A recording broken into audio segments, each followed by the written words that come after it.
आपण मैंने तो कंचा आंबर खटा बनई थे किंतु गोटे थर जदि पाचिला आंबर ये खटा बनई ने ना खरा दिन में जदि आपण मानक खायापी किसी इच्छा होनी आर झोल ना आपण भात खाई नेबे तरकारी भी दरकार पड़ोनी। नमस्कार, प्रतिदिन रोषेई को आपण मानक अनेक अनेक स्वागत। आपण मानक अनुरोध रहिला जदि चैनल रे नुआ अछंती प्लीज चैनल को सब्सक्राइब करने ता सहित वीडियो जदि पसंद आसीबो प्लीज गोटे लाइक करेंगे। प्रथमे मुझे 4टी पाचिला आंब नहीं क्वांटिटी आपण हिसाब से कम बेसी करें। तार आग पाट बा नासी पाटुटे काटी नवा काढ़ी नहीं सारा पर हाथ में एमती आराम से कौन करना तो चोपा को छड़े ने किसी भी करने दरकार ना केवल एमती चोपा को छड़े ने यही प्रोसेस रे मु कौन करी ना सबू आंबर चोपा को छड़े नेबी तापरे गोटे साइड रे रखी नेबी। एपटे गोटे कड़ई बसई कड़ई रे आमे गोटे चामच सोरिष तेल दबा। सोरिष तेल को भलसे गरम करेंगे। तेल जितेबाला गरम हो गोटे चामच पंच फुटण दौची ता सहित 2टी सुखिला लंका दबा। एबे कौन करवा ना 5 ରୁ 6टी रसुण को छेची नहीं रसुण देवे टेस्ट बहुत भल आसी थाए। आपड़ जदि बिना पियाज रसुण बनाऊे ताले रसुण को स्किप करके एटी आपण अदा यूज करें। रसुण दे सारापर जस्ट टिके भाजी ने भाजी नहीं सारापर एटी आप भूसम पत्र देवे। भूसम पत्र देकी आपको टिके जस्ट भाजी ने आ देखु रसुण कलर चेंज हो गलानी। एबे आमे कौन करवा जो आंब को छड़ेकी रखी आंब को दबा। आंब को दे सारा पर रसुण सहित आंब को 3 ରୁ 4 मिनिट कंटिन्यूअसली लो फ्लेम रे भाजिबा।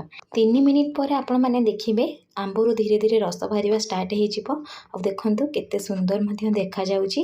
एबे आमे कौन करबा ना स्वाद हिसाब रे लुण दबा ता सहित 1/4 चामच हल्दी गुंड आधा चामच काश्मीरी चिली पाउडर यूज करबा भल कलर आसे पई। एतिकी बेसिक सुखिला मसला दे सारा पर लो फ्लेम रे आकु गोटे मिनिट पई भाजी नबा। भाजी नहीं सारा पर एटी पानी यूज करबा। आंबर केते परिमाण रे आपण झोल चाहूथिबे से हिसाब रे एटी पानी देबे।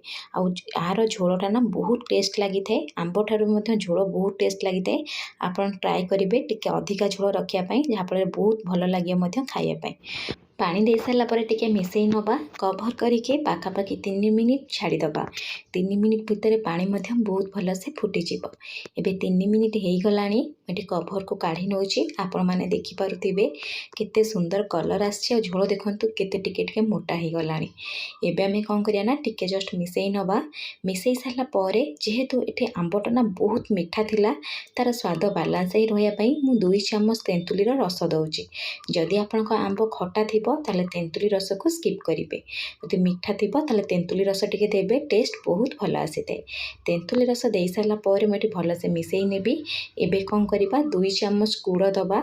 आपण जदि चाहिए चीनी दे पारिबे किंतु गुड़ देले खटार कलरटा बहुत भल आसी थाए। गुड़ देकी माको जस्ट टिके गोटे मिनिट पई मिसई नहीं आपण माने देखि पारुथिबे धीरे धीरे जो झोलर कलर ना चेंज होबाक लागिलानी। एबे गुड़ टिके कंचार स्मेल न आसिया पई एठी आमे कभर करके फुटिया 2 मिनिट छाड़ीदबा।